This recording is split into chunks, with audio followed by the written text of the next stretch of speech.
Hello, and welcome to the WD-40 Company's 2025 Annual Meeting of Stockholders. Please note that today's meeting is being recorded. It is now my pleasure to turn today's meeting over to Mr. Steve Brass, President and Chief Executive Officer of WD-40 Company. Mr. Brass, the floor is yours. Good morning, and welcome to WD-40 Company's 2025 Annual Meeting of Stockholders. I'm Steve Brass, WD-40 Company's President and CEO, and I'll preside at today's meeting. I'm very happy to welcome you to this year's Annual Meeting of Stockholders. Before calling the meeting to order, I'd like to introduce today's meeting participants. The following directors are in virtual attendance today. Cynthia Burks served as Senior Vice President and Chief People and Culture Officer of Genentech, Inc. Daniel Carter served as Executive Vice President and Chief Financial Officer of BevMo, Inc. Dan is the Chair of our Audit Committee. Eric Etchart served as Senior Vice President of the Manitowoc Company. Eric is the Non-Executive Chairman of our Board. Laura Lee served as President of Orchard Supply Hardware. Edward McGee currently serves as Vice President Strategic Operations for Belmont University. Trevor Mihalik is Executive Vice President and CFO at American Electric Power Company, Inc. Trevor is the outgoing Chair of our Finance Committee. Trevor is retiring at the conclusion of today's meeting. On behalf of the company, we extend our sincere gratitude to Trevor for his financial leadership and strategic insight. His disciplined approach to fiscal management and unwavering commitment to robust governance have been instrumental in guiding us through critical decisions. Graciela Monteagudo served as President and CEO of Lala US, Inc. David Pendarvis served as Chief Administrative Officer, Global General Counsel, and Secretary of ResMed, Inc. David is the Chair of our Corporate Governance Committee. Ann Saunders served as President, U.S. of NakedWines.com and is the Chair of our Compensation and People Committee. Also participating on our call today are Phoenix Kiamilev, our General Counsel and Chief Compliance Officer, Sarah Heiser, our Chief Financial Officer, and Wendy Kelly, our Vice President of Stakeholder Investor Engagement. I would also like to introduce Jessica Allen and Jordan Gray from PricewaterhouseCoopers LLP, the company's auditors. They will be available to answer questions during the question and answer session of the meeting. Phoenix Kiamilev will act as Secretary of the meeting. We will now officially start the meeting by confirming that proper notice of the meeting has been given and that we have a quorum. Thank you. I've been informed by the Inspector of Elections that they are present in person or by proxy stockholders entitled to vote, holding at least a majority of the outstanding shares of common stock on the record date, October 15th, 2025. Accordingly, a quorum is present and the meeting is duly convened for purposes of transacting such business as may properly come before it. Thank you. I now call this meeting to order. Following the Secretary's introduction of the matters to be acted upon by stockholder vote at this meeting, Sarah and I will share a strategic business update, then we will take questions from the online audience, and thereafter, the formal meeting of stockholders will adjourn. There are three matters for stockholder consideration and voting at today's meeting: the election of directors, an advisory vote to approve executive compensation, and the ratification of the appointment of our independent auditors. Stockholders have been encouraged to vote in advance of the meeting. However, if you've not yet voted or would like to change your vote, any stockholder attending the virtual meeting today who has entered the meeting with a control number may vote at any time prior to the adjournment of today's meeting.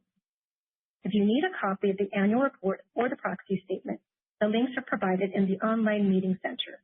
Instructions for voting and/or changing a previously submitted vote provided on the Computershare Meeting Center website as well. The following matters are presented for stockholder approval. The first matter is the election of directors. I'm pleased to report that all the nominees have received sufficient votes to be elected to serve as directors until their successors are elected and qualified. With respect to the advisory vote to approve executive compensation, I'm pleased to announce that at least 9,790,271 shares have been voted to approve executive compensation. The third matter presented for stockholder approval is the ratification of the Audit Committee's appointment of PricewaterhouseCoopers LLP as the company's independent accountants for fiscal year 2026. Representatives of PricewaterhouseCoopers are in attendance and have been offered the opportunity to make a statement and can respond to appropriate questions. If any questions for the auditors are submitted prior to adjournment of the meeting, a PricewaterhouseCoopers representative will respond. I'm pleased to announce that at least 11,489,839 shares were voted in favor of ratification of the appointment of PricewaterhouseCoopers LLP as the company's independent accountants for the current fiscal year. A current report on Form 8-K will be filed with the SEC within 4 business days, reporting the final results of the voting at today's meeting, a copy of which will be available on the company's website. I'd like to thank all our stockholders for their continued support. We will now share an update with you on the company and where it's headed in the future. Following management's presentation, we will answer questions from stockholders in attendance.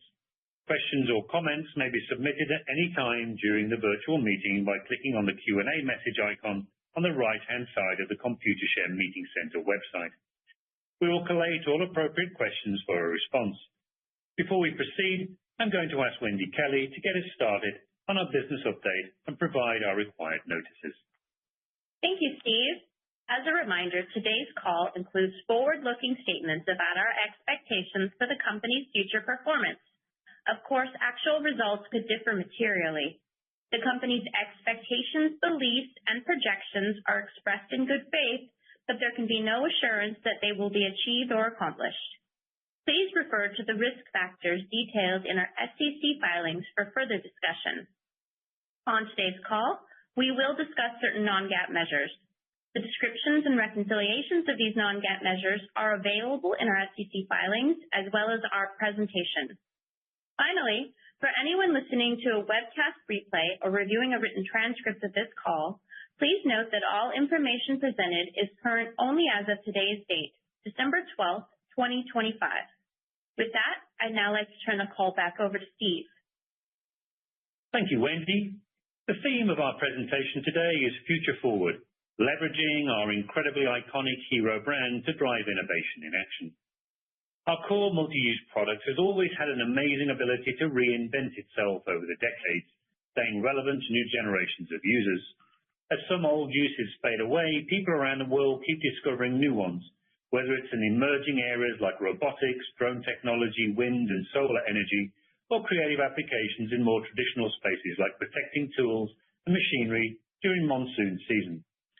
Usage innovation is a big driver of growth for our core product. As Brian Gildenberg, Managing Director of Retail Cities, recently said, we have almost unlimited potential for new uses. That's exciting when you consider this product represents about 80% of our sales and typically drives 70% of our annual growth. At WD-40 Company, innovation isn't a single moment, it's a mindset. We're always looking for better ways to serve our end users and grow our business. That means finding fresh, creative applications for our products to keep them relevant and valuable. It means refining how we go to market with flexible strategies that keep us close to customers across 176 countries and territories. It means leading the category by using our global brand strength to create new value, drive growth, and stand out from the competition. Innovation also thrives through shared learning. Thus, when we share what works and what doesn't, we accelerate progress.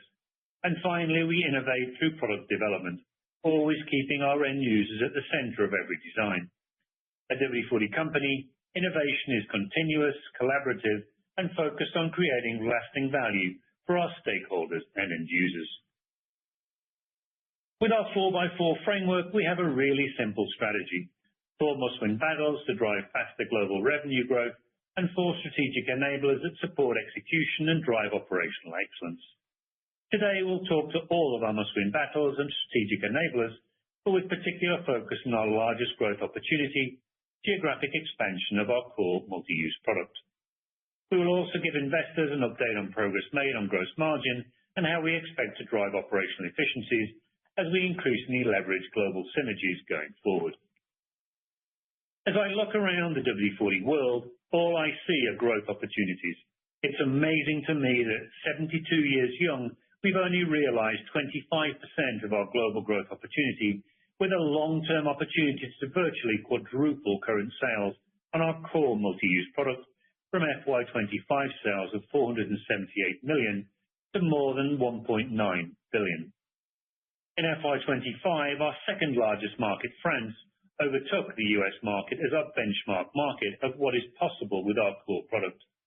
To generate our $1.9 billion opportunity, we use our own internal benchmark algorithm, which uses France as our benchmark market and illustrates the potential market around the world based upon purchase price parity and adjusted GDP. The algorithm represents a long-term view of our growth opportunity and should be taken by investors as directional long-term growth potential. We have several other key markets that are approaching the benchmark level set by France, which gives us confidence in the benchmark. Investors are likely already familiar with this slide showing the relative size of the growth opportunities we have around the world on our core product based upon our growth algorithm. The relative size of the bubble represents the size of the growth opportunity. At the very least, this analysis shows us where to allocate time, talent, and treasure in order to drive the fastest growth. In the new emerging multipolar world we live in, we don't believe in putting all our eggs in one geographic basket. Rather, in a focused diversification strategy, prioritizing the top 20 growth opportunities we highlight here. With France, our second largest market globally, having now overtaken the USA in terms of penetration levels, the US now appears here as a top growth opportunity. The US represents 35% of global revenues and has actually been our fastest growing market globally in dollar terms over the past 5 years, with maintenance product growth of $54 million, representing a compound annual growth rate of 6.5%. As such, the US market offers us a stable, foundational market to expand from internationally. We are not done growing in the US either, and strong growth opportunities remain in the industrial and e-commerce channels, as well as with a WD-40 Specialist brand extension. In recent years, we've taken several steps to accelerate growth in many of these high potential markets, and I'd like to talk next to progress made in several key markets for the future. I'd like to start with Mexico, detailed on the right of your screen. In 2020, we took the Mexico market direct, and since doing so, we've more than tripled our Mexico business from $6.8 million to $23.5 million in FY25, and we're not done, as we see Mexico as a $30 to $40 million market over the coming years. Our success in Mexico gave us confidence to convert Brazil to a direct market in March 2024. So far, we're extremely pleased with progress made in Brazil. In our first full year of business as a direct market in FY25, we achieved sales of $15 million, a more than seven-fold increase over the levels we were achieving via our prior distributor arrangement. We expect Brazil to be a $20 million market within 3 to 5 years, and ultimately see a similar $30 to $40 million potential to Mexico over the longer term. Moving to the left of our screen, China has consistently delivered strong double-digit growth in recent years. We've been direct in China since 2006 with our highly capable team of approximately 60, and our simple but effective strategy of expanding distribution while sampling 20,000 plus factories each and every year continues to deliver strong results despite a somewhat weaker economy. India is one of, if not the most attractive growth markets in the world right now. Since entering into our strategic partnership with our local partner Pidilite 6 years or so ago, we've more than doubled our sales in India. India is now our second largest market in terms of unit sales after the USA, and we see huge potential for future growth ahead. One day we believe India can rival the USA in terms of market size. Indonesia is another very fast-growing market for us with a compound annual growth rate of 29% over the past 5 years. Indonesia is now our largest marketing distributor market in dollar terms. Indonesia is a hybrid market for us, where we have both an outstanding local marketing distributor partner, but also a small team in market, a formula that has really accelerated growth. In our fiscal year 2025, this increased focus on our key growth markets around the world yielded overall 6% growth for WD-40 multi-use product. Our second revenue battle is to accelerate sales of premium formats of our multi-use WD-40 product. In FY25, sales of our Smart Straw and Easy Reach formats combined increased by 8% or approximately $18 million over prior year. We've consistently delivered strong growth in our premium formats with a 5-year compound annual growth rate of 9.4%. Our expectations going forward are to deliver double-digit growth of 10% plus on premium formats. Our premium formats delight our end users but also help us drive margin expansion. With premium format sales representing approximately 40% of global unit sales in our core product, there is significant upside for growth, especially in Asia Pacific and within our distributor markets. Through our WD-40 Specialist line, we aspire to achieve category leadership and increase our market share by leveraging core brand equity. When we introduce WD-40 Specialist alongside WD-40 Multi-Use Product, we're not just adding variety, but strengthening our brand, capturing new segments, and offering end users more choice without diluting what makes our core brand iconic. For fiscal year 25, sales of WD-40 Specialist were up 11% or $7 million to $82 million. Over the past 5 years, WD-40 Specialist has been our fastest growing brand with a 5-year compound annual growth rate of 14%. We target growth of 10% plus on a go-forward basis. We're only just really getting going on WD-40 Specialist. We deploy a similar growth benchmark algorithm on WD-40 Specialist, leveraging our success in our benchmark market of Australia. Our Australian team has set the benchmark on what is possible on WD-40 Specialist, with sales to our core multi-use products of 34% in FY25. Our benchmark assumes all markets operating at that 34% to multi-use product sales level and generates a market potential on the WD-40 Specialist range of $665 million as compared to our FY25 sales of $82 million. We now have several key markets that are approaching similar penetration levels to Australia, which once again gives us confidence in the validity of this long-term potential for the battle. We view digital commerce as the accelerator for all our other must-win battles. Our digital commerce strategy is not just about driving online sales, it's about building our brand in the digital space and accelerating all our other must-win battles. For fiscal year 25, global sales within the pure-play e-commerce channel grew 10% over the prior year. The highlight of our digital efforts this year was the expansion of our global online marketing campaign, The Repair Challenge. This initiative, which now spans over 40 countries, exemplifies how we can leverage digital tools to build our brand globally while promoting sustainability. So what does that mean for our future growth ambitions? Going forward, we expect to build on our historic consistent delivery of growth on our focused maintenance products, which have delivered growth at constant currency over the past 10 years of 6.7%.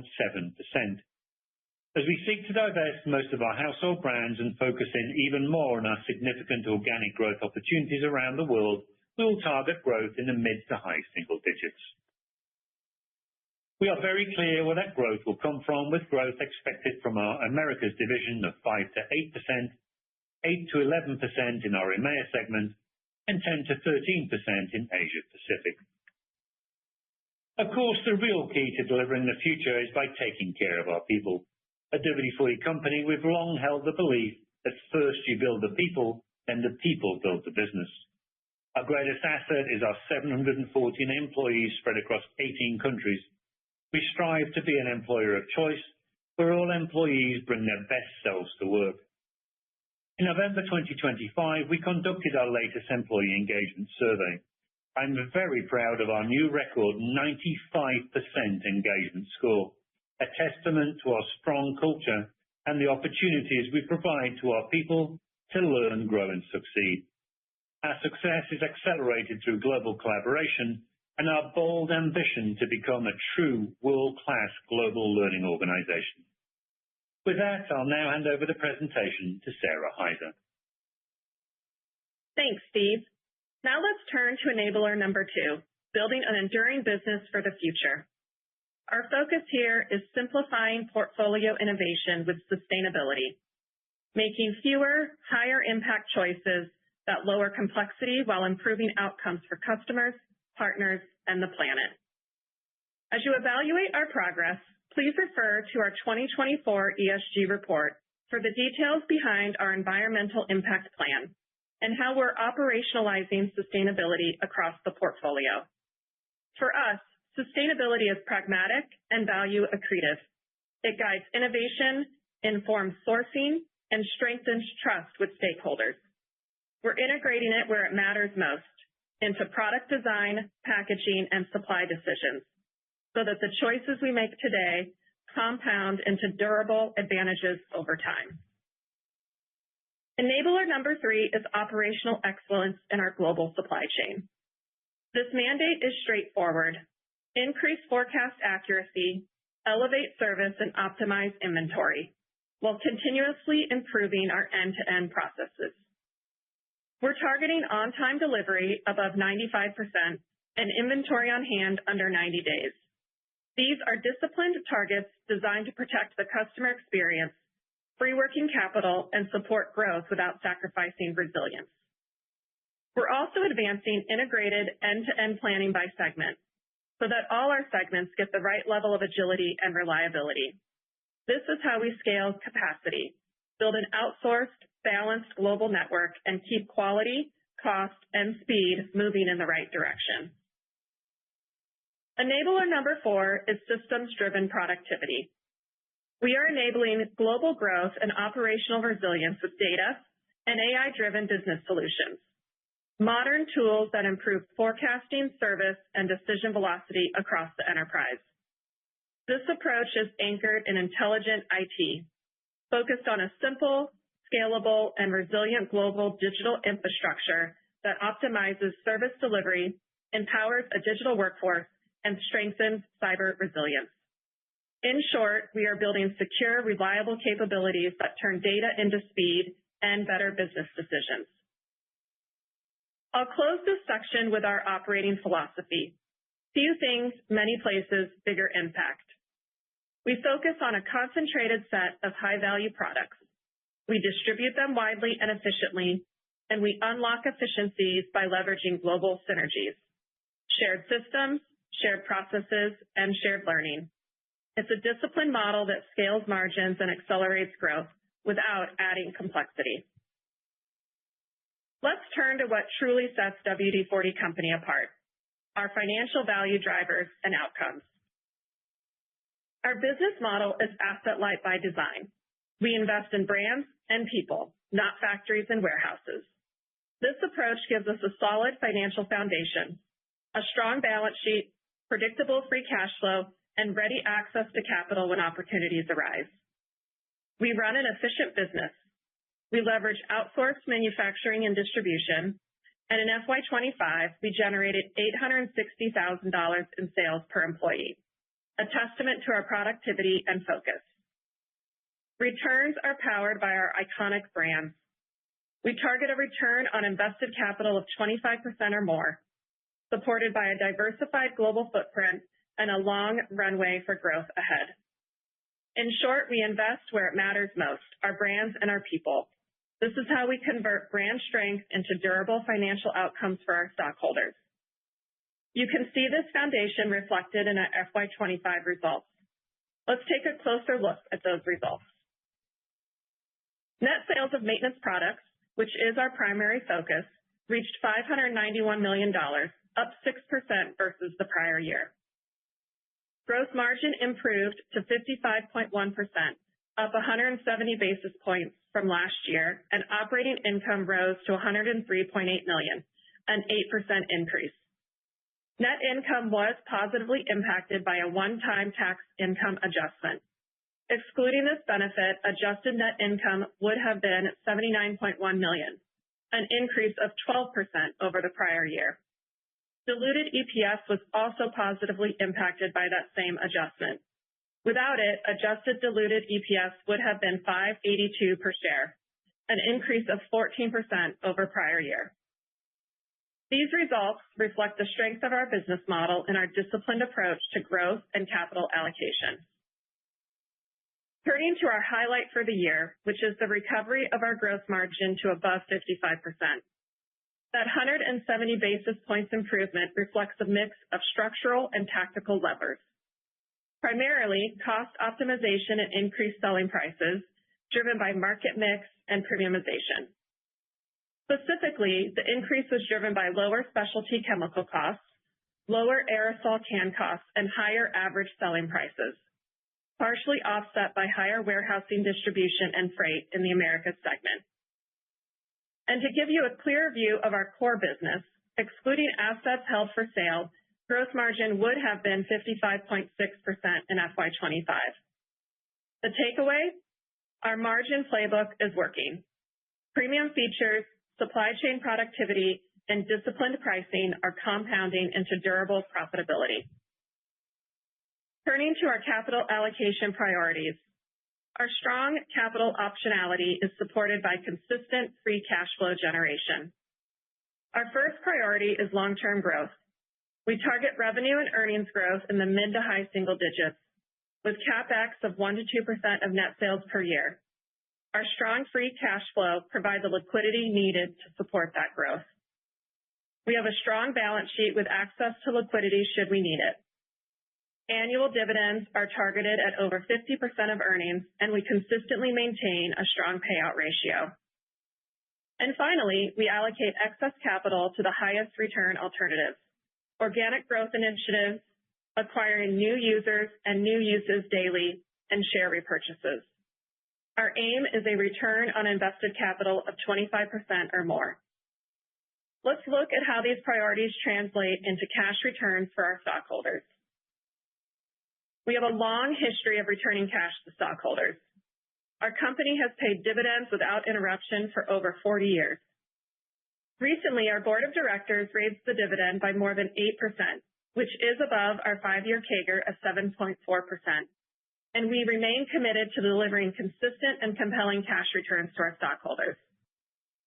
Our board of directors also approved an extension of our current share repurchase plan through the end of FY26, with $30 million remaining under the current authorization. We have begun to accelerate buybacks, and we plan to fully utilize the remaining authorization this fiscal year, which will more than double what we bought back in the prior year. These disciplined capital allocation practices, combined with our strong financial results, positions WD-40 Company for continued growth and value creation. Before we wrap it up, let me summarize what sets WD-40 Company apart as a compelling investment opportunity. We deliver unique, high-value, and easy-to-use solutions for a wide variety of maintenance needs in workshops, factories, and homes. Our sustainable competitive advantages empower a simple and easy-to-understand business model. Our iconic brand and category leadership provide the foundation for resilient and sustainable profitable growth. Significant cash flow generation, an asset-light strategy, and a strong balance sheet maximize stockholder returns. And it's our highly engaged culture with deep organizational talent that enables significant growth opportunities for the future. Let me underscore the key financial benefits for our stockholders. We strive to consistently deliver mid to high single-digit revenue growth.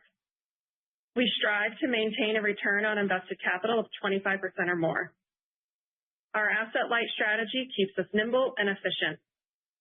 We're proud to be a dividend aristocrat with dividends over 50% of net income.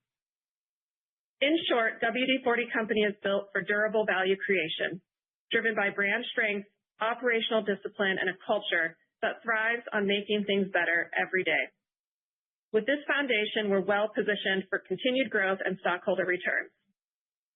Finally, before I turn it back to Steve, I also want to thank our outgoing board member, Trevor Mihalik, for his outstanding leadership and guidance as Finance Committee Chairman. His expertise, steady counsel, and willingness to share his insights have been invaluable to me.